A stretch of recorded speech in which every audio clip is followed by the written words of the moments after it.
맞이했습니다. 한 해를 결산하면서 우리의 믿음의 결산, 우리의 믿음의 경주는 어떠했는가 우리가 한번 돌아보고 점검할 필요가 있습니다. 지난 1년을 돌아볼 때 나의 믿음 생활을 잘하신 분도 있겠지만 아마도 아쉬운 분들도 있을 겁니다. 한 해를 마무리하면서 한 해의 이 믿음의 경주를 나는 하나님 앞에 어떻게 감당해 왔는가? 또 앞으로 우리의 믿음의 경주를 어떻게 감당할까? 함께 점검하기를 원합니다. 성경에서는 믿음 생활을 운동에 비유를 합니다. 운동 중에서도 경주에다가 믿음 생활을 비유합니다. 이렇게 믿음 생활을 경주에 비유하는 이유는 그 당시에 초대교회 성도들이 가장 보편적인 운동, 경주를 보면서 가장 적용이 쉬웠기 때문일 겁니다. 경주 중에서도 믿음의 이 생활은 장거리 경주 마라톤과 같습니다. 아마 마라톤을 해보신 분들은 알겠지만 많은 운동 경기 중에서 마라톤처럼 힘든 경주가 없습니다. 마라톤을 끝까지 완주하는 것 너무너무 힘듭니다. 마라톤을 꾸준히 해간다는 것, 이것은 정말 쉬운 일이 아닙니다.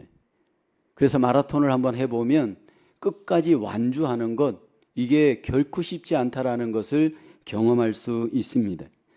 히브리서 11장에 보면 믿음의 경주를 완주한 믿음의 좋은 선배들이 소개됩니다. 아벨로부터 시작하여서 다수의 사람들이 믿음을 잘 완성하는 경주를 했습니다. 믿음의 결산을 잘 하였던 믿음의 선배들을 소개하면서 우리는 과연 어떻게 그들과 같이 믿음의 경주를 잘 완성할 수 있을까? 히브리서 12장에서 우리에게 말씀을 합니다. 나의 믿음 생활을 돌아볼 때 여러분, 믿음의 경주를 나는 지금 잘 하고 있는가? 인생의 전반전을 사시는 분도 있고 후반전을 사시는 분들도 있습니다. 근데 힘이 좀 있는 전반전은 그래도 믿음 생활 나름대로 할 만할 수 있습니다. 후반전으로 갈수록 힘이 떨어질 때 믿음의 후반전 경주가 결코 쉽지 않은 것, 아마 후반전을 사시는 분들은 알 겁니다. 개인적으로 제가 읽었던 책 중에 게리 펜턴이라고 하는 목사님, 목회자 서드 에이지라는 책을 썼습니다. Your Minister's Next Chapter라고 하는 책인데 인생의 후반기를 이분도 살아가면서 어떻게 하면 인생의 후반기 믿음 생활, 믿음의 경주를 좀 더 잘할 수 있을까? 그의 고민을 이 책에서 소개합니다. 그러면서 자신의 목회를 점검하고 믿음을 점검하면서 그가 가장 강조하는 첫 번째 강조점이 결승전 앞에서 강인하라, 그 챕터를 이제 쓰고 있습니다. 근데 결승전 앞에서 강인하라 이 이야기를 하면서 자기가 알고 있는 미식축구 코치 이야기를 합니다. 24년 동안 한 지역의 학교에서 코치 생활을 하였던 한 코치가 있는데 더 넓고 더 큰 좋은 곳으로 그는 결코 가지 않습니다. 그리고 자기가 현재 있는 그 코치의 삶을 굉장히 만족하게 여기고 기쁨으로 여겼습니다. 그러면서 왜 자기가 코치로 만족하고 그 작은 로컬 학교에서 코치 생활한 코치를 있는 것을 기쁘게 생각하느냐 하면 코치 생활을 하면서 내가 왜 그 코치를 하는지 이유를 망각했다면 아마 자기가 실패했을 것이다 말을 합니다. 근데 코치를 하면서 경기에 진 선수들을 보고 경기에 이긴 선수들을 보면서 그들의 그 경기하는 모습을 보면서 자기는 너무너무 그 웃음과 그 울음과 그 눈물을 보면서 기쁘다라는 겁니다. 그러면서 자기의 코치에 만족해하는 그 코치 이야기를 하면서 자기 이야기를 합니다. 그 목사님이 목회를 하면서 자기 목회에 있어서 가장 후회가 되는 것 한 가지가 있습니다. 운동 경기 현장에서 선수들이 웃고 울면서 경기에 집중하는 모습을 기뻐하는 코치와 같이 자기도 그랬으면 좋겠는데 많은 믿음의 경주에 서 있는 사람들이 경주장에 있지 않고 자꾸 관람석에 있다는 겁니다. 관람석에 앉아서 자꾸 코치를 하려고 하고 감독을 하려고 한다는 겁니다. 과거 이야기만 하고 남들 이야기만 하고 자기는 막상 뛰질 않고 경기를 하지 않는다라는 겁니다. 제가 그 말씀에 굉장히 공감이 갔습니다. 아, 기도는 이렇게 하는 거야. 여러분, 이론을 말하기는 쉬워요. 근데 기도에 경주를 하는 사람은 여러분 많지 않다면 여러분 그 목표는 실패한 거겠죠? 말씀의 경주장에 있어야 되는데 하나님의 말씀은 이런 거야 라고 이론만 말하고 말씀의 경주를 못한다면 여러분 소용이 없습니다.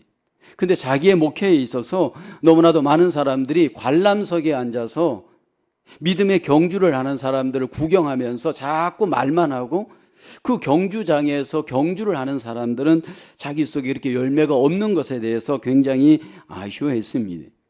사실 그것이 굉장히 저에게 공감이 됐습니다. 믿음 생활을 해가면 해갈수록 현장에 있지 않고 경주는 하지 않고 자꾸 옆에서 이렇게 경주하는 거야, 저렇게 경주하는 거야, 기도란 이런 거야, 말씀은 이런 거야, 예배는 이런 거야. 여러분 코치만 하고 남들을 자꾸 가르치려고만 한다면 여러분 그것은 의미가 없을 겁니다. 인생의 현장에서, 믿음의 현장에서, 그 현장에서 발로 뛰는 것이 믿음 생활입니다. 인생의 현장에서 믿음으로 이겨내는 것이 믿음의 경주입니다. 이 마지막 달 12월을 맞이하면서 나는 지금 믿음의 경주를 제대로 하고 있는가라는 겁니다. 나의 이 믿음의 경주는 하나님이 원하시는 믿음의 경주를 바로 하고 있는가라는 겁니다. 오늘 본문을 통해서 우리는 과연 믿음의 경주를 어떻게 주의 뜻대로 감당해내야 할까요? 첫째는 믿음의 경주, 가장 장애물은 무엇일까요? 생각해 봐야 합니다. 나의 믿음의 경주에서 가장 장애물이 뭘까요? 오늘 본문 1절에서 중반절에 이렇게 말씀하죠. 모든 무거운 것과 얽매기 쉬운 죄를 벗어버리고 라고 합니다. 믿음의 경주에서 가장 장애물, 무거운 것과 얽매기 쉬운 죄다 본문은 말씀을 합니다. 여기 죄를 소개하면서 어떤 죄냐 하면 무거운 것과 얽매기 쉬운 죄라고 말을 합니다. 그리고 이것을 우리에게 말하면서 벗어버리라 강조하죠. 여러분 경주자가 경주장에서 잘 달리려면 몸이 가벼워야 합니다. 만약에 몸을 무겁게 하는 것들이 있다면 어떻게 해낼까요? 빨리 벗어서 버려야 합니다. 아마 운동을 해보신 분들은 잘 느낄 겁니다. 운동을 잘하기 위한 여러 가지 컨디션 중에 가장 중요한 컨디션은 몸을 슬림하게 해야 합니다. 마라톤 경주를 잘 하시는 분들을 보면 몸이 슬림합니다. 마라톤만 그런 게 아니잖아요. 축구든 배구든 테니스든 일단 여러분 운동을 잘 하려면 몸이 슬림해야 합니다. 저는 개인적으로 테니스를 좋아하는데 세계 랭킹 1위 세르비아의 조코비치라는 선수가 있습니다. 지금 36살입니다. 근데 20살, 19, 18살 이런 젊은 친구들을 다 이겨요. 그 이기는 이유 중에 하나는 그 슬림한 몸으로 수비도 공격도 잘하기 때문입니다. 제가 몇 년 전에 US 오픈이 열릴 때 그분 경기를 직접 본 적이 있어요. 얼마나 몸이 슬림한지 뭐 웬만한 볼은 쉴 수 없이 다 수비를 하고 다 공격을 하니까 젊은 친구들이 감당이 안 돼. 그 슬림한 몸을 위해서 그는 예를 들어서 고기라든지 뭐 이렇게 무겁게 하는 음식을 절대로 먹지 않고 밀가루 음식을 절대로 피하고 채식 유지를 합니다. 그리고 될 수 있으면 몸을 슬림하게 하기 위해서 근육 운동을 하면서 자기 관리를 해갑니다. 믿음의 관리, 믿음의 경주를 위해서 나는 어떤 관리를 하고 있나요? 내 믿음 생활을 무겁게 하고 있는 그 죄의 문제를 나는 어떻게 지금 잘 벗어서 버리고 있는지, 가장 우리가 믿음 생활에 있어서 벗어서 버려야 될 죄, 무거운 죄 무엇이 있을까요? 사실 그것은 외부에 있지 않고 우리 마음에 있습니다. 저와 여러분들 마음 안에 있는 욕심입니다. 우리 안에 있는 이 욕심은 우리의 믿음을 무겁게 하고 믿음의 경주를 잘 달리지 못하도록 방해합니다. 야고보서 1장 15절은 이렇게 말씀을 하죠. 모든 무거운 욕심이 잉태한 즉 죄를 낳고 죄가 장성한 즉 사망을 낳느니라. 여기 욕심이 우리에게 죄를 낳는다 말씀을 하고요. 그것이 결국 자라서 사망을 낳는다 강조합니다. 뭐 다 아시는 말씀이에요. 그런데 믿음의 경주를 하다 보면 우리 안에 자꾸 욕심이 생겨요. 가장 우리를 힘들게 하는 욕심이 뭘까요? 물질에 대한 욕심이. 아마 저와 여러분들이 현실에서 삶을 살아갈 때 물질의 필요, 물질의 능력은 너무너무 잘 압니다. 이 물질에 대한, 재물에 대한 욕심이 우리 안에 자리 잡게 되어지면 심각한 문제가 일어나죠. 우리가 지난 수요일 날 나는 예수님의 씨 뿌리는 자의 비유에서 믿음이 열매를 왜 못 맺을까? 왜 말씀을 열심히 듣는데 왜 믿음 생활에 나는 열매를 맺지 못하는가? 그 이유를 주님이 말씀하죠. 마태복음 13장 22절이죠. 가시떨기에 뿌려졌다는 것은 말씀을 들으나 라고 합니다. 열심히 들어요. 그런데 세상의 염려와 재물의 유혹에 말씀이 막힌다 말씀을 합니다. 여러분, 말씀의 능력이 얼마나 큽니까? 근데 여러분, 말씀의 능력을 능가하는 것이 뭐냐면 재물의 능력이에요. 하나님의 말씀의 능력은 너무나도 위대합니다. 근데 여러분, 그 위대한 말씀의 능력이 이 재물의 능력 앞에 때로 막힌다 성경은 말씀을 합니다. 이러한 재물의 욕심이 우리 마음을 지배하게 되면 믿음 생활의 경주에 집중력이 떨어집니다. 예배를 드려도 안에 온통 물질 생각밖에 없습니다. 여러분, 가정에 가서, 일터에 가서 어떤 일을 할 때에도 온통 이 안에 욕심이 가득한 사람은 어떻게 되어질까요? 결국은 여러분, 하나님의 뜻대로 가기보다는 물질의 뜻대로 갈 수밖에 없잖아요. 근데 하나님은 오늘 본문을 통해 우리에게 뭐라고 얘기하죠? 이것을 빨리 벗어서 버려라 말씀을 합니다. 이 물질의 유혹이 우리 안에서 여러분 자리를 갖게 되어지면 자꾸 염려가 생깁니다. 그 물질로 인하여서 이런저런 염려가 우리의 마음을 지배하게 되어지면 여러분, 이 염려는 결국 믿음을 분산시키고 믿음의 집중력을 갖지 못하게 합니다. 그로 인해서 주님이 원하시는 믿음 생활을 하지 못하고 물질 중심적인 삶을 살 수밖에 없습니다. 제가 이민 생활을 해보고 이민 목회를 하면서 가장 현실 속에 겪는 가장 중요한 문제가 물질인 것을 목회자인 저도 경험을 합니다. 이민을 와서 이민교회 목회를 하면서 가장 현실적으로 내가 하나님 앞에서 대면하여서 넘어가야 될 우선순위의 문제가 물질입니다. 근데 여러분, 물질의 문제를 경험할 때 한결같이 물질이 부족하지 물질이 넘쳐서 고민하는 경우는 없더라고요. 이상하게 여러분, 물질은 항상 부족해. 그리고 목회자인 경우에는 더 그렇습니다. 그런데 이런 부족한 물질의 문제 어떻게 극복할 수 있는가? 우선 염려를 그쳐야 되고요. 한 걸음 더 나아가 이 염려의 문제를 하나님께 맡겨야 됩니다. 염려의 문제를 그쳐보고 염려를 맡기면서 그 염려의 옷을 벗다 보면 하나님께 맡기면서 하나님의 주권을 경험하기 시작을 합니다. 이 부분이 훈련이 안 되면 결국은 여러분 물질의 주인이 되어진 삶을 살 수밖에 없더라고요. 교회도 마찬가지입니다. 교회가 물질의 어려움을 겪을 수 있습니다. 그때 정말 중요한 것은 물질의 문제를 해결해 주실 수 있는 분은 오직 하나님이십니다.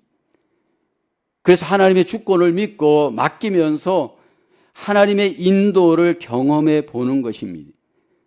이 시간 우리 안에 염려가 있다면 빨리 염려의 옷을 벗고 그것을 하나님께 맡길 수 있기를 주의 이름으로 축복합니다. 믿음의 경주에서 이 욕심과 염려의 옷을 벗지 못하면 믿음에 집중하지 못합니다. 얽매이기 쉬운 죄의 문제가 있습니다. 믿음의 경주를 하다 보면 습관적으로 우리 속에 익숙해져 있는 이 죄의 루틴이 있는데 여러 가지가 있을 수 있지만 가장 대표적인 죄 하나가 있습니다. 아마 여러분들이 오늘도 교회 올 때 경험할 수 있습니다. 어저께 토요일 날 오늘 예배를 준비하면서도 이 죄를 지을 수 있습니다. 어쩌면 지금 예배하면서도 이 죄를 지을 수 있습니다. 그게 뭘까요? 게으름입니다. 영적 게으름의 이 죄가 우리 안에 믿음의 경주를 방해할 수 있습니다. 일에 대해서는 내가 부지런합니다. 삶에 대해서는 내가 부지런할 수 있습니다. 그런데 하나님께 대한 영적인 게으름들이 우리 안에 있습니다. 그래서 기도하는 것이 귀찮고요, 묵상하는 것이 귀찮고요, 예배하는 것이 귀찮고요, 그뿐만이 아니라 하나님의 뜻대로 사는 것에 대해서 자꾸 내 안에 실증이 일어납니다. 예배하기 싫고 기도하기 싫고 순종하기 싫고 자꾸 내 안에 실증이 일어나는 이유 중에 하나는 우리 안에 게으름 때문입니다. 근데 여러분, 그 게으름이라고 하는 옷을 내가 입고 믿음 경주를 하게 되어지면 항상 뒤에 처집니다. 그리고 앞에 서는 것을 두려워하고 함께 가는 것을 싫어하고 저기 처져서 혼자 내 마음대로 가려고 합니다. 여러분, 내 마음대로 내 시간대로 신앙생활을 하려고 할 때 거기엔 조금도 진보가 없고 열매가 없습니다. 근데 그 옷들을 우리가 어떻게 해야 할까? 여기 벗어서 버려라 말씀을 합니다. 만약 이것을 버리지 않을 때 우리에게 일어나는 결과가 뭘까요? 3절에 보면 피곤하여 낙심하지 않기 위하여 이렇게 우리에게 강조합니다. 만약 그 옷을 그냥 입고 나는 이대로 갈 거야 라고 나의 루틴을 만약 만들면 믿음 생활이 힘을 잃어버립니다. 지난 1년을 돌아보면서 나의 교회 생활, 나의 믿음 생활은 하나님 안에서 기쁘고 즐거웠습니까? 아니면 피곤하였습니까? 여러분, 피곤하였다면 한번 돌아봐야 될 부분들이 이렇게 사소한 죄악들이 내 속에 반복되어질 때 그 반복되는 죄들이 믿음의 길을 가지 못하게 하고 피곤하게 합니다. 우리가 종종 장거리 예를 들어서 경주를 하거나 아니면 걷기를 할 때 때로 여러분 그 걷는 또는 경주에서 우리를 불편하게 하는 여러 가지가 있는데 의외로 우리를 불편하게 하는 원인은 여러분 큰 것이 아니더라고요. 어떤 경우는 신발 안에 작은 돌멩이 하나가 얼마나 여러분 나를 불편하게 하는지 몰라요. 그럼 어떻게 해야 됩니까? 빨리 그 돌멩이를 빼내어 버려야 됩니다. 그럴 때 자유롭게 걸을 수가 있습니다. 그래서 믿음의 경주를 우리가 잘하기 위해서는 무조건 하는 것이 중요한 게 아니고 내 자신에게 있어서 믿음을 방해하고 있는 요인들을 잘 돌아보고 점검하면서 여기 주님이 원하는 것은 벗어서 버려야 됩니다.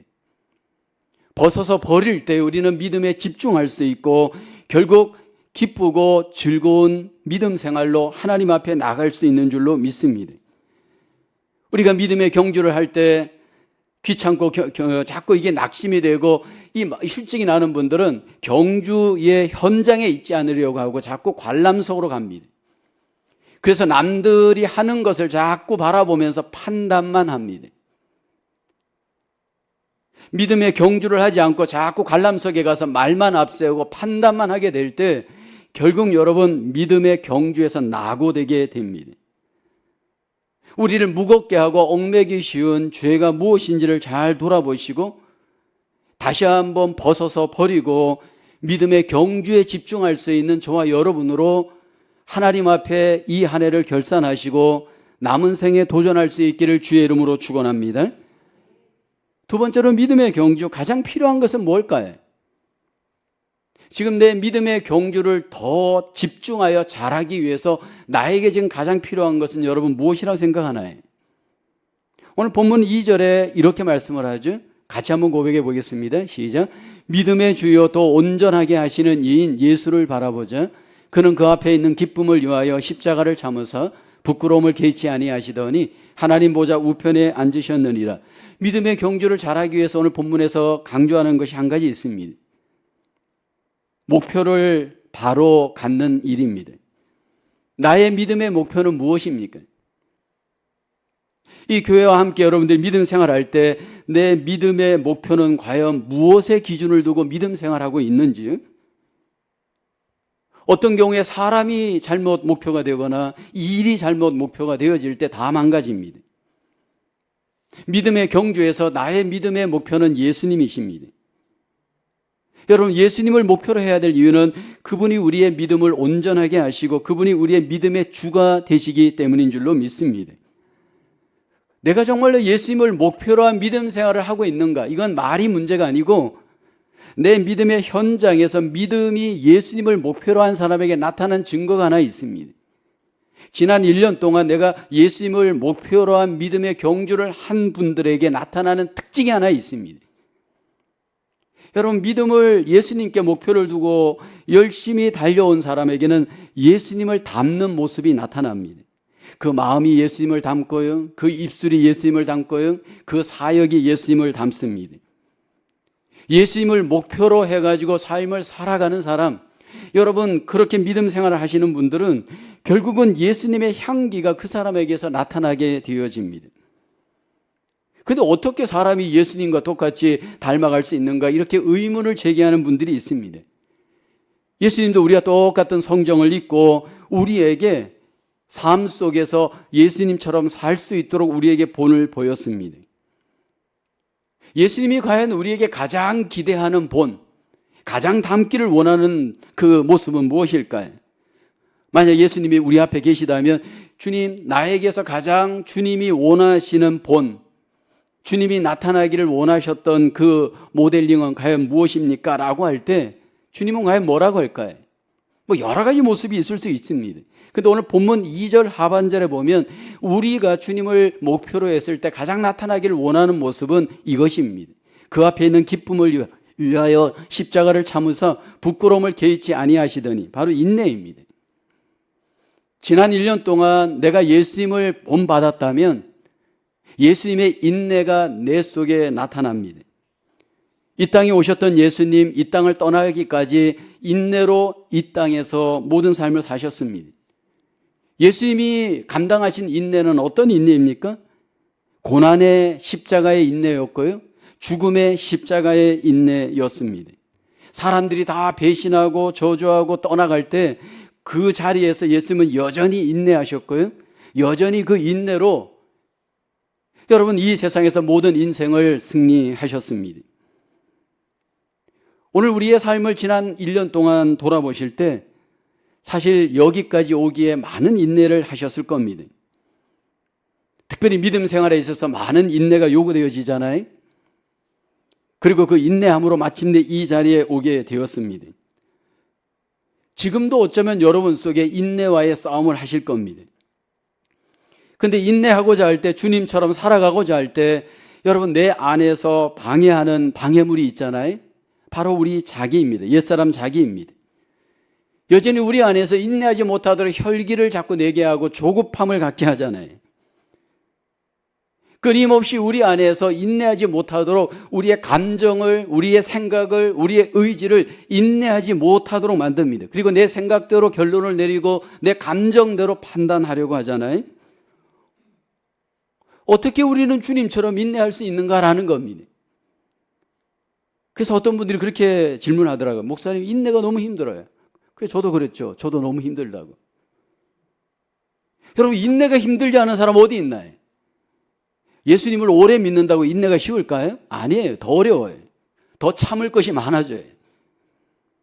예수님을 처음 믿어도 인내가 힘들지만 믿어가면 믿어갈수록 더 어려운 이유가 보이는 것이 더 많고 참아야 될 것이 더 많아요. 그래서 더 힘들어요. 누가 최후까지 승리할 수 있는가라는 겁니다. 인내하면서. 어떻게 하면 우리가 인내에서 승리할 수 있는가?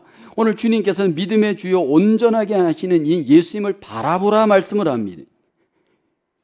예수님을 바라보라는 이 의미가 도대체 뭘까요? 히브리서에서는 반복하여서 예수님 이야기를 많이 합니다. 근데 많은 분들이 어떤 예수님을 기억하느냐 하면 십자가에 고난받으시고 죽으시는 예수님으로만 생각합니다. 그 다음을 생각을 못해. 지금 여기에서 예수님이 어떻게 우리를 돕고 계시는지에 대해서 많은 분들이 바라보지 못해. 지금 여기에 나를 주님께서 어떻게 돕고 계시나요?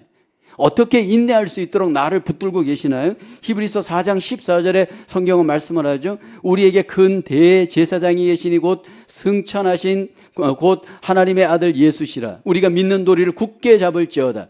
지금 예수님은 대제사장으로 계시다라는 거예요. 십자가에 죽으시고 부활하신 예수님 맞아요. 그런데 지금 여기에서 우리의 믿음의 경주를 돕고 계시는 예수님은 대제사장 예수님이셔요. 구약의 대제사장들은 성도들을 도와서 하나님께 나아갈 수 있도록 하는 사역자들이었어요. 근데 지금 성도들을 돕고 인내할 수 있도록 승리할 수 있도록 돕는 분이 누구냐면 바로 예수님이. 대제사장으로 계시면서 어떻게 우리를 도와서 인내하게 하실까요? 히브리서 4장 15절에 말씀하잖아요. 우리에게 있는 대제사장은 우리의 연약함을 동정하지 못하실 리가 아니요. 이 무슨 얘기예요? 부정의 부정이니까 긍정인 거예요. 우리를 동정한다는 거예요. 연약함을 동정한다는 거예요. 우리가 인내하지 못하는 거 주님은 아셔요. 그래서 우리의 이 연약함을 주님이 동정하셔요. 왜요? 그분도 우리가 똑같은 이 육신을 갖고 시험을 받으시니, 죄는 물론 없었지만, 그러므로 우리의 연약함을 이해하고 동정하시면서 하늘에서 우리를 도우십니다. 내 힘으로 인내하는 것이 아니고 하늘에 계신 주님께서 대제사장으로 계시면서 우리를 도우셔요.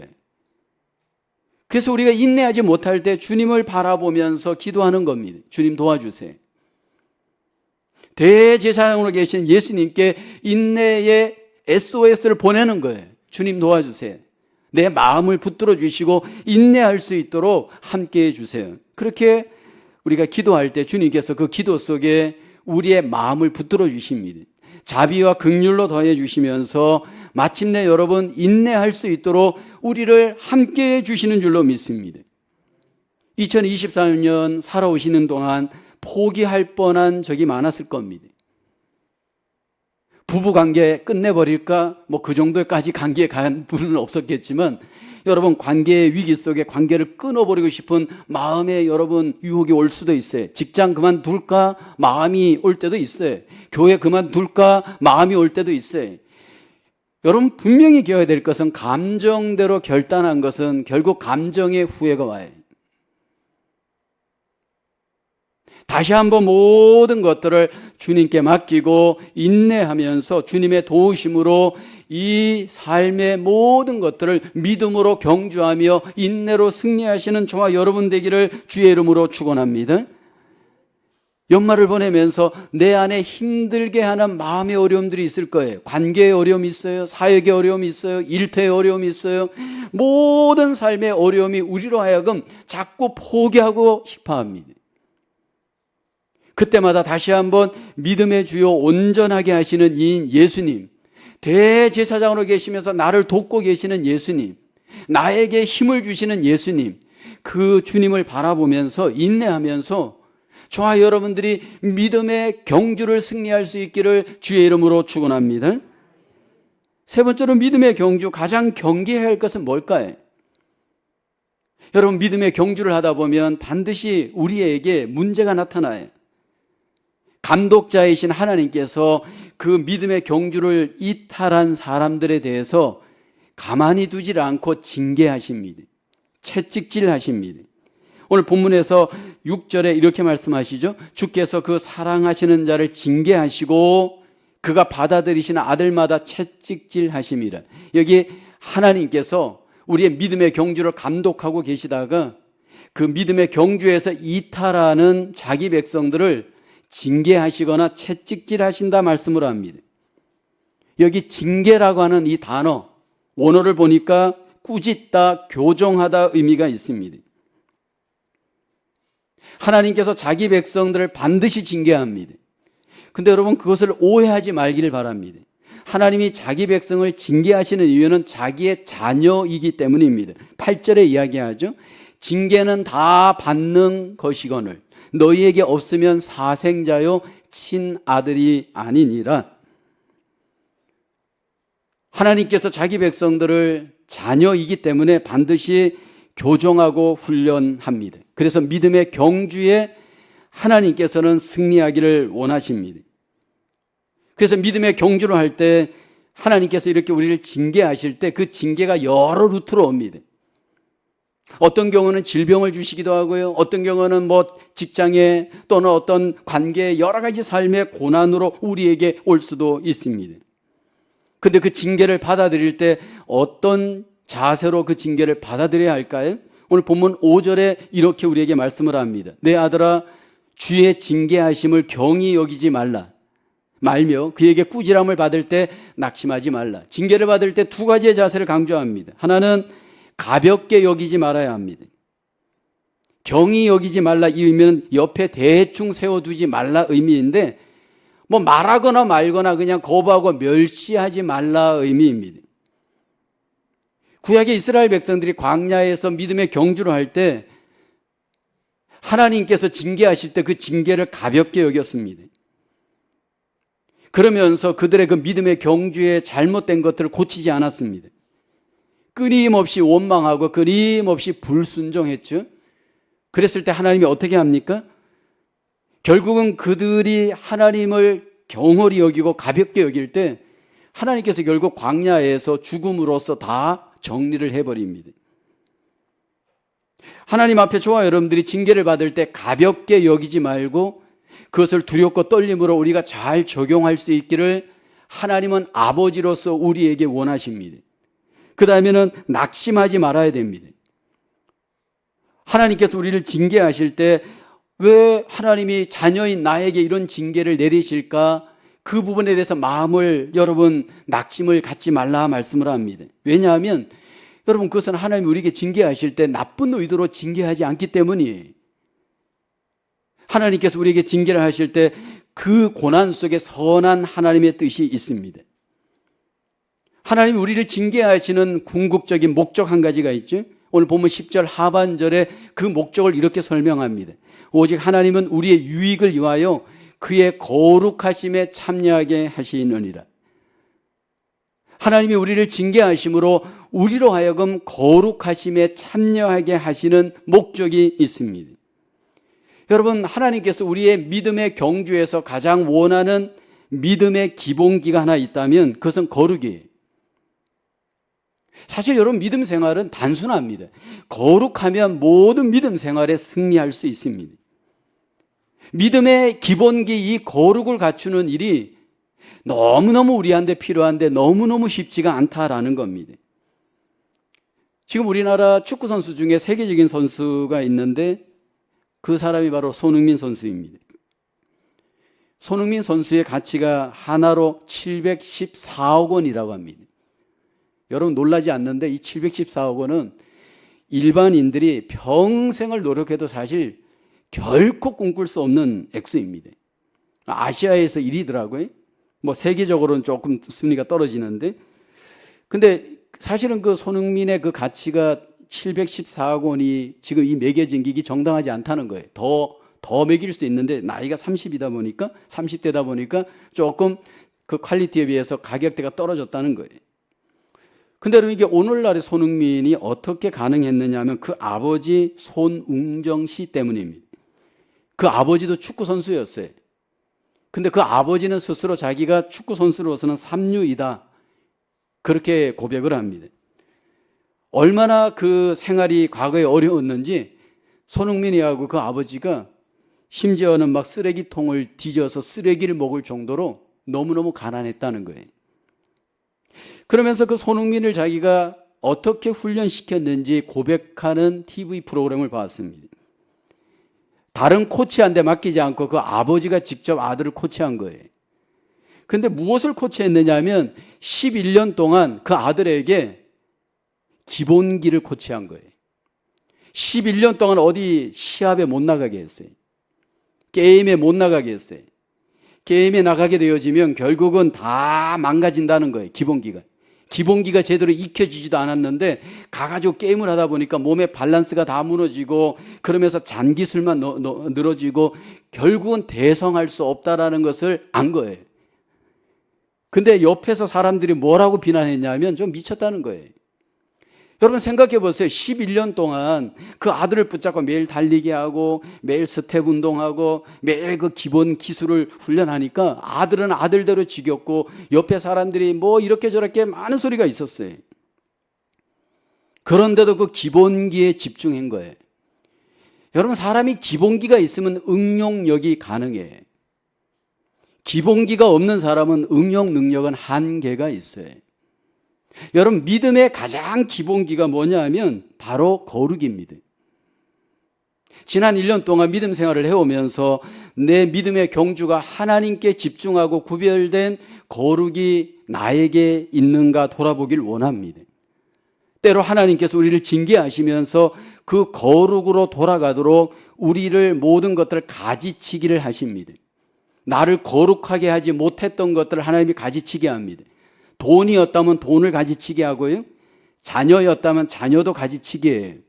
때로는 그것이 어떤 유의 세상의 명예나 권세였다면 하나님이 그것들을 가지치게 하면서 거룩하도록 하나님이 우리를 만들어 가십니다. 사실 여러분, 이 징계를 받을 때 이 징계받는 입장에서 마음이 불편할 수 있습니다. 근데 여러분, 이것을 해야 자기도 살고 하나님께도 영광이 됩니다. 저는 부모로서 아이들을 양육할 때 3명의 아이들에게 징계했었습니다.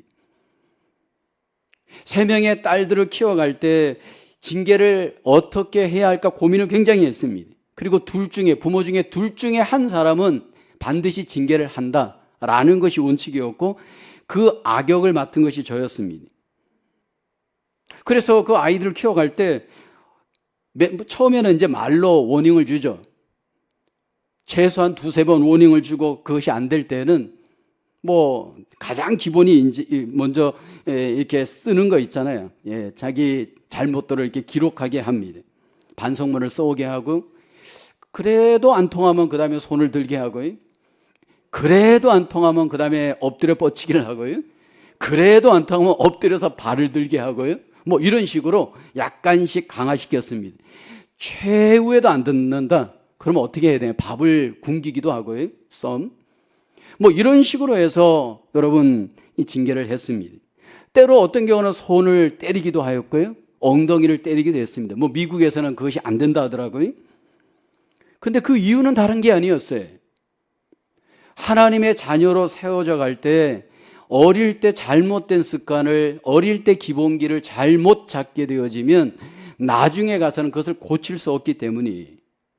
그래서 이제 아이들이 이제 성인이 되고 제가 이제 한번 점검을 해봤습니다. 너희들 그때 징계받을 때 어땠었니? 그때 감정은 다 잊어버리고 지금으로서는 전혀 마음에 상처 없다는 거예요. 그래서 또 물어봤습니다. 그러면 너희는 앞으로 자녀를 키울 때 징계할 거니 안 할 거니? 해야죠. 왜 해야 된다고 생각하니 했더니 안 그러면 안 고친다는 거예요. 자기들도 이나마 하나님 앞에 살 수 있었던 것 중에 하나는 그 죄성들을 부모들이 죄라고 이야기하고 징계했기 때문에 그나마 부족한 가운데 자기들을 세워갈 수 있었다는 거예요. 여러분, 인간의 이 죄성은 얼마나 끈질긴지요?